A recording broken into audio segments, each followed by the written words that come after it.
शुभेंदु अधिकारी ने इस कदम के जरिए बांग्लादेश में हिंदुओं के खिलाफ हो रही घटनाओं के खिलाफ सख्त प्रतिक्रिया देने की अपील की। और बांग्लादेश में अल्पसंख्यकों पर हो रहे अत्याचार को लेकर प्रख्यात जैन धर्मगुरु आचार्य लोकेश मुनि जी ने निशाना साधा है। साथ ही देश के अंदर और बाहर व्याप्त देश विरोधी ताकतों को नसीहत भी दी है। आचार्य लोकेश मुनि से दूरदर्शन के संवाददाता मोहित शुक्ला ने यह बातचीत की है, देखिए इसे। बांग्लादेश में अल्पसंख्यकों के ऊपर जिस तरीके से अत्याचार हो रहे हैं उसको लेकर लोकेश मुनि महाराज जी क्या कर रहे हैं। आचार्य जी, बहुत स्वागत है दूरदर्शन पर। जो बांग्लादेश में हो रहा है उसको किस नज़र से देखा जाए और अब आप क्या मांग कर रहे हैं? देखिए, बांग्लादेश में जो हो रहा है, जिस तरह से हमारे हिंदू भाइयों की निर्मम हत्या हुई है और एक पर एक जो घटनाएं हुई है, ये बहुत ही दुखद है। उसकी जितनी भर्त्सना की जाए कम है, उसकी जितनी निंदा की जाए कम है। लेकिन अब मुझे लगता है कि केवल भर्त्सना निंदा से ही नहीं, भारत सरकार को कठोर कार्रवाई करनी होगी, जिससे कि भविष्य में ऐसी घटना न घटे और हमारे हिंदू भाइयों पर अत्याचार न हो।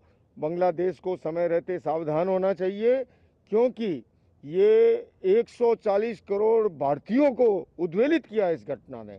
पूरा भारत देश इस समय आंदोलित है और जहाँ पर एक और हमारे भारत के अंदर सारे अल्पसंख्यक जो हैं अमन और चैन से रहते हैं, और वहीं पर हमारे पड़ोसी मुल्क में जिस तरह से हिंदुओं को टारगेट किया जा रहा है, उस पर भारत सरकार को अविलंब कठोर कार्रवाई करनी चाहिए। इसकी प्रमुख वजह आप क्या मान रहे हैं? क्या ऐसा कारण है और क्या अब आपको आने वाले दिनों में परिस्थितियां कैसी रहने वाली हैं? क्या उम्मीद आपको लग रही है और क्यों इस तरीके से, चाहे पाकिस्तान हो, बांग्लादेश हो, लगातार वहां पर अल्पसंख्यकों के ऊपर अत्याचार हो रहे हैं?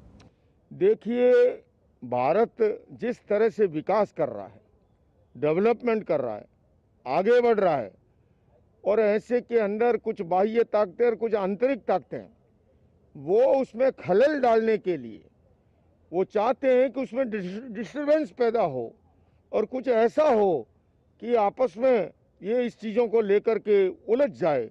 ऐसे समय में हमें सतर्क रहने की, सावधान रहने की, बाह्य ताकतों के प्रति भी, आंतरिक ताकतों के प्रति भी, जो भारत को कमज़ोर करना चाहते हैं, भारत को अस्थिर करना चाहते हैं, किंतु उन्हें ये याद रखना चाहिए, ये मोदी का भारत है, ये नया भारत है, और इस तरह की अगर घटनाएं होती रही तो इतना कठोर जवाब दिया जाएगा कि आने वाली नस्लें उनकी याद रखेगी। ठीक है, वक्त देने के लिए बहुत शुक्रिया। तो आप साफ तौर पर आचार्य लोकेश मुनि जी को सुन रहे हैं। वो साफ साफ ये कह रहे हैं कि बांग्लादेश के अंदर जो कुछ भी हो रहा है उस पर अब एक कठोर एक्शन की जरूरत है, और कहीं ना कहीं बाह्य और आंतरिक ताकतें जो इस बाबत काम कर रही हैं उन्हें भी अब सावधान होने की जरूरत है। दिल्ली से कैमरा पर्सन तिवारी के साथ मैं मोहित शुक्ला, दूरदर्शन न्यूज़।